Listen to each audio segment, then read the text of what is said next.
Vou começar com algo simples. Algo tão banal que provavelmente nunca parou para questionar. Você tem uma certidão de nascimento. Os seus pais também têm. Os seus avós, muito provavelmente. E para a maioria de nós, esse documento parece tão natural quanto respirar. Prova de que existimos, prova de que importamos, prova de que o mundo reconhece a nossa chegada. Levamo-lo ao cartório, ao consulado, à previdência social. Tratamo-lo como se fosse um direito adquirido desde o berço. Mas eis a questão. Durante a esmagadora maioria da história humana, milénios de civilização, impérios, conquistas, comércio e governação, ninguém precisava de tal coisa, nem uma única alma.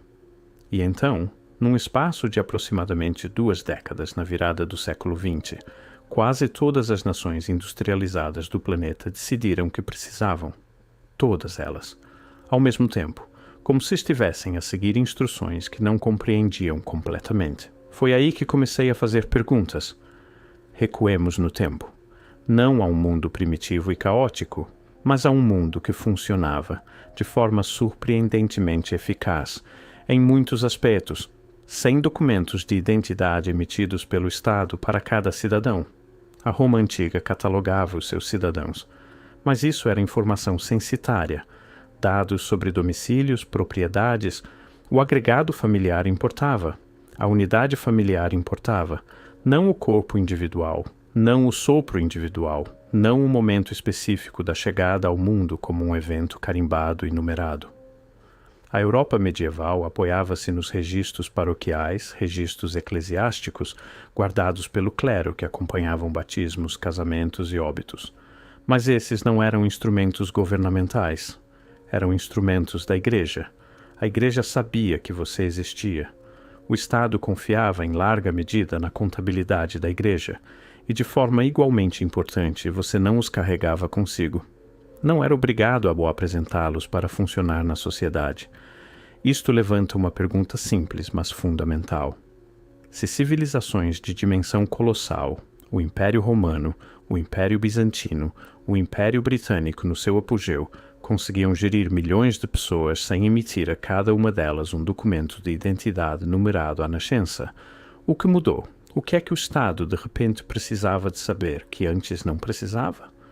Quanto mais fundo eu ia nessa questão, mais as respostas habituais começavam a parecer insuficientes.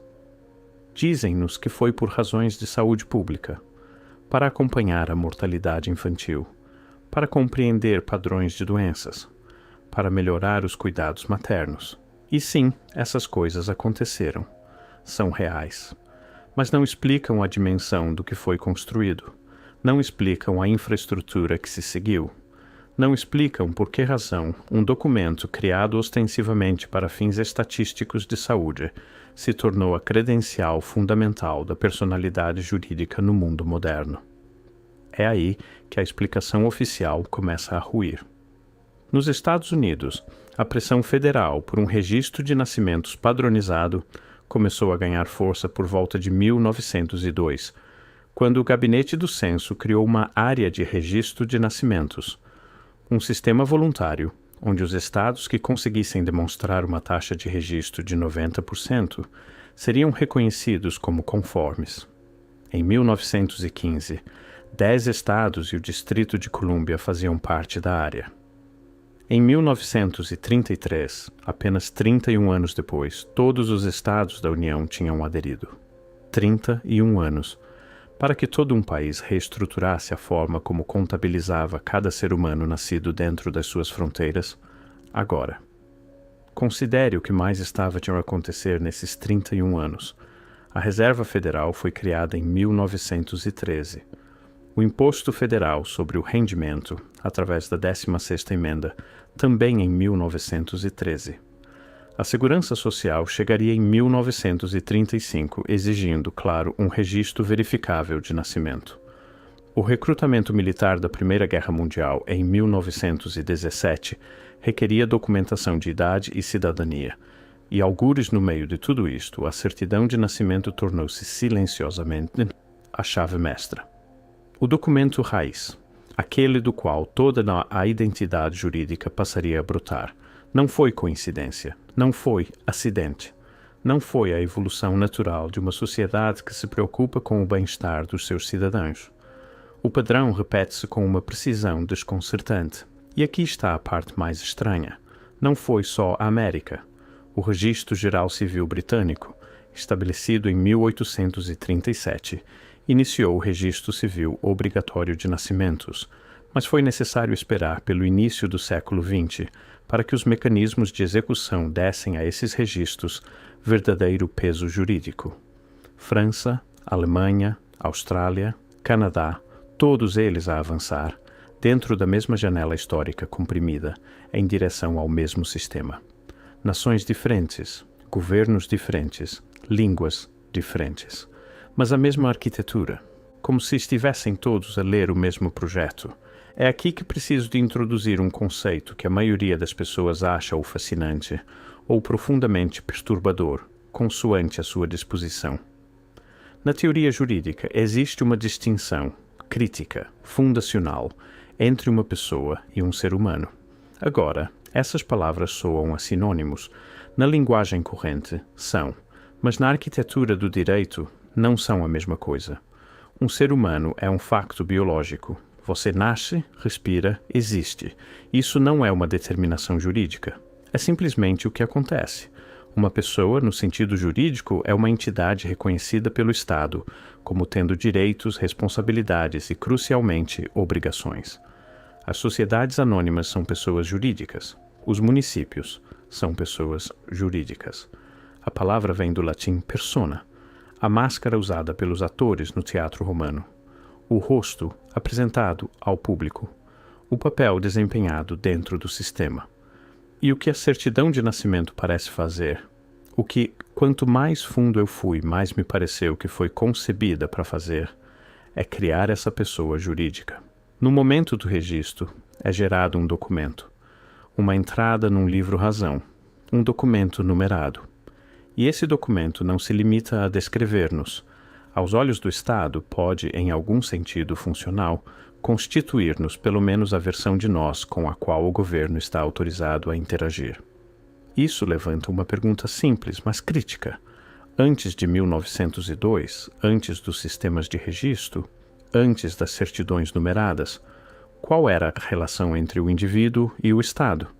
E era diferente de forma significativa? Deixem-me explicar o que uma certidão de nascimento torna realmente possível. Não o que nos dizem que torna possível, um sentido de identidade, uma ligação à herança, um registro das nossas origens. Não. O que ela estruturalmente permite. Permite a tributação. Não apenas no sentido grosseiro de o governo sabe que você existe, mas no sentido preciso e administrado de lhe atribuir uma identificação fiscal. Nos Estados Unidos, o número de segurança social emitido à nascença, agora praticamente desde o hospital, deriva diretamente do registro de nascimento.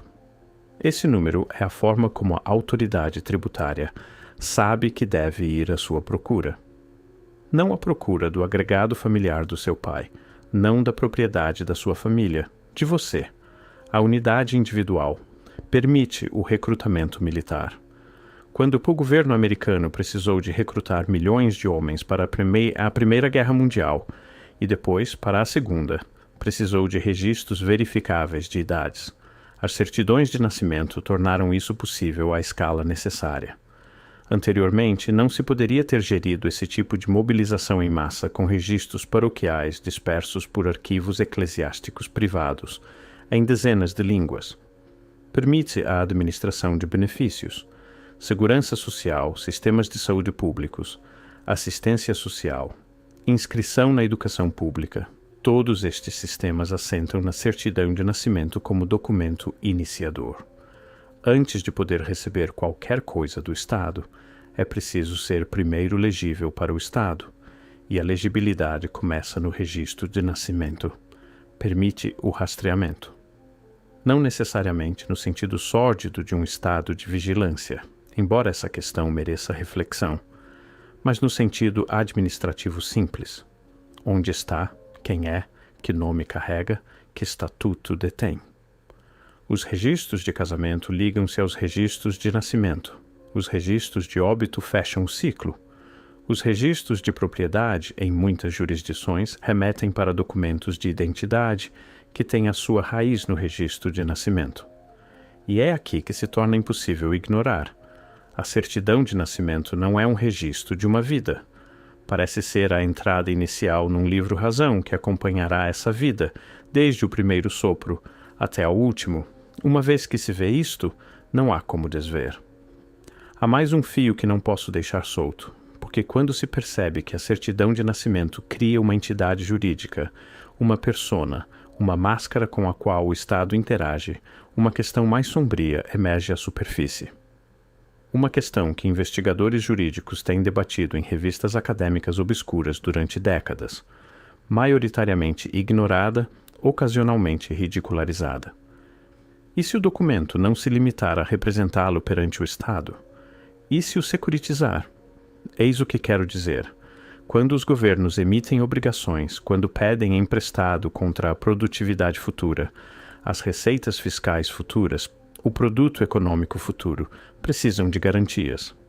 Algo real, algo que, com razoável certeza, gerará valor ao longo do tempo.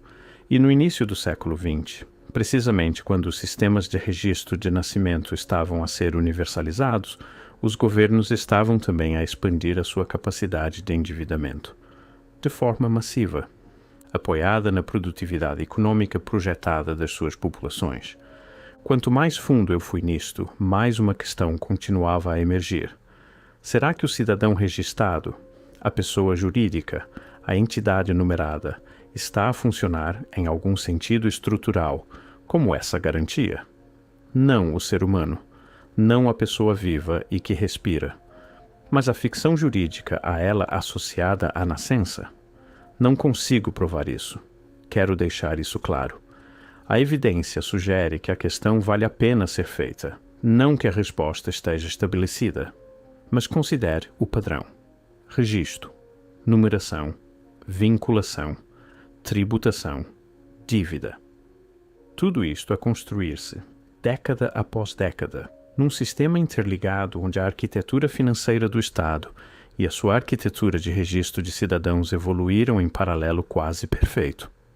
Não separadamente, não de forma independente, em conjunto. E eis a parte mais estranha. Quando se tenta encontrar onde esse paralelismo é formalmente reconhecido, em documentos de política, em registros legislativos, no discurso público da época, o silêncio era ensurdecedor. Eis o que mais me inquieta. E peço-lhe que deixe esta ideia assentar, porque é subtil.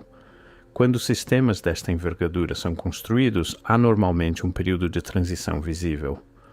Um momento em que o velho modo e o novo modo coexistem, em que as pessoas debatem os méritos, em que os jornais publicam editoriais, em que filósofos e juristas e cidadãos discutem o que significa registrar a vida de uma criança junto do governo, como se fosse uma escritura de propriedade ou uma constituição de empresa. Fui à procura desse debate. Fui à procura do confronto filosófico, a conversa pública sobre o que significava entregar ao Estado a autoridade para registrar a existência do seu filho, como uma entrada numerada num livro-razão governamental. O silêncio era ensurdecedor, não no sentido de que ninguém escreveu sobre o registro de nascimentos. Havia defensores da saúde pública e estatísticos e funcionários do censo que escreveram extensivamente sobre os benefícios práticos. Mas a questão filosófica mais profunda, aquela sobre o que significa converter um ser humano vivo numa entidade jurídica reconhecida pelo Estado, essa questão parece, em larga medida, nunca ter sido colocada no discurso público da época. Por quê? Não porque foi ignorada pelo público, necessariamente, mas porque é que os arquitetos destes sistemas não sentiram necessidade de justificar este aspecto do que estavam a construir? Por que é que o enquadramento se manteve implacavelmente prático? Mortalidade infantil, rastreamento de doenças, dados demográficos, quando a infraestrutura que estava a ser construída era muito maior do que qualquer uma dessas justificações exigia. A evidência sugere que algo muito maior estava a ser montado. algo para o qual o fundamento de saúde pública era, no mínimo, apenas uma explicação parcial. Continuo a regressar ao problema da coordenação, porque este é, na minha opinião, o aspecto intelectualmente mais difícil do que estamos a analisar. Não a existência das certidões de nascimento, não a teoria jurídica da personalidade, não sequer a expansão do alcance administrativo do Estado às vidas individuais. Todas essas coisas têm explicações parciais. Todas essas coisas podem ser atribuídas com algum esforço ao desenvolvimento natural da sociedade industrial e da governação moderna. Mas a simultaneidade é isso, nação após nação. Histórias diferentes, tradições jurídicas diferentes, línguas diferentes, governos diferentes, alguns monarquias, alguns repúblicas, alguns no meio de convulsões revolucionárias, todos a chegar à essencialmente mesma arquitetura administrativa dentro da mesma janela histórica comprimida. O padrão repete-se com uma precisão desconcertante. E a arquitetura não é apenas semelhante em traços gerais, a lógica é idêntica. O indivíduo como unidade de administração, o nascimento como momento iniciador, o documento como âncora jurídica da identidade, o número como handle administrativo. Estas não são ideias que diferentes sociedades inventariam naturalmente de forma independente e a que chegariam em simultâneo. São ideias que se propagam, que foram partilhadas. Por que canais? Sob a orientação de quem? Impulsionadas pela visão de quem sobre como uma sociedade moderna deveria contabilizar os seus seres humanos? Essas perguntas não têm resposta simples. E não vou fingir que têm. Mas digo-lhe o que a explicação oficial não contempla. A explicação oficial, saúde pública, mortalidade infantil, a fé da era progressista nos dados e na ciência, não explica por que razão a mesma solução apareceu em todo o lado ao mesmo tempo. Não explica a velocidade. Não explica a expansão subsequente do sistema, muito além de qualquer justificação de saúde pública. E não explica a ausência de qualquer resistência séria e sustentada ao que foi, em retrospectiva, uma reestruturação profunda da relação entre o indivíduo e o Estado. Antes de terminar, quero colocar um tipo diferente de questão. Não sobre o que foi construído, mas sobre o que foi substituído. No mundo anterior ao registro, antes do documento numerado, antes da pessoa jurídica, antes do livro-razão administrativo, como é que as pessoas entendiam a sua relação com a comunidade, com a terra, com o tecido social mais amplo, os registros paroquiais, os censos domiciliários, as estruturas clânicas, as formas comunitárias de reconhecimento e responsabilização? Essas não eram perfeitas. Eram frequentemente exclusivistas, frequentemente injustas, frequentemente manipuladas pelos poderes locais. Não estou a romantizá-las, mas funcionavam segundo um princípio diferente. Eram, na sua essência, instrumentos comunitários. A comunidade sabia que você existia, a comunidade da igreja, a comunidade da aldeia, a família alargada. A sua presença no mundo era reconhecida através da relação, através do pertencer, não através do registro. O que a certidão de nascimento substituiu, ou pelo menos reestruturou profundamente, foi essa forma relacional de reconhecimento. Substituiu uma relação comunitária por uma relação estatal. Você é real, agora, não porque a sua comunidade o conhece, mas porque o governo o registrou. Esta é uma mudança profunda. E aconteceu tão depressa, tão suavemente, que a maioria das pessoas vivas hoje não tem memória de qualquer outra forma de ser reconhecida. É isso uma perda? É progresso? É ambos? Não sei. E penso que essa incerteza é importante. É aqui que tenho de deixar-nos. Não porque a história acabe aqui. Não acaba. Estende-se para a frente, para os números de segurança social emitidos à nascença, para os sistemas de identidade digital que estão neste momento a ser montados, para a questão do que significa quando o documento fundacional da sua existência jurídica é detido, em última instância, não por si, mas pelo Estado que o emitiu. Mas deixo-nos aqui, porque as questões mais importantes são as que permanecem em aberto. Por que razão? No espaço de 30 anos, todas as nações industrializadas construíram o mesmo sistema. Quem decidiu que o ser humano individual, não o agregado familiar, não a comunidade, não a família, deveria ser a unidade fundamental da administração estatal? Como era o mundo, como era a experiência do eu, antes de a sua existência ser uma entrada numerada num arquivo governamental? E o que significa? O que significa realmente que nenhum de nós foi consultado sobre se queria ser registrado? Foi inscrito neste sistema antes de poder falar, antes de poder pensar, antes de poder consentir, objetar ou sequer compreender a questão. E o documento que prova a sua existência jurídica, aquele de que precisa para obter uma carta de condução, um passaporte, um cartão de segurança social, uma conta bancária, um emprego, uma hipoteca, uma vida tal como o Estado a reconhece, esse documento não foi criado para si, foi criado sobre si. Há uma diferença, e quanto mais fundo eu fui, mais me convenci de que essa diferença importa, de que sempre importou, que alguém, algures, percebeu exatamente o que estava a construir e que o resto de nós nunca deveria ter dado por isso.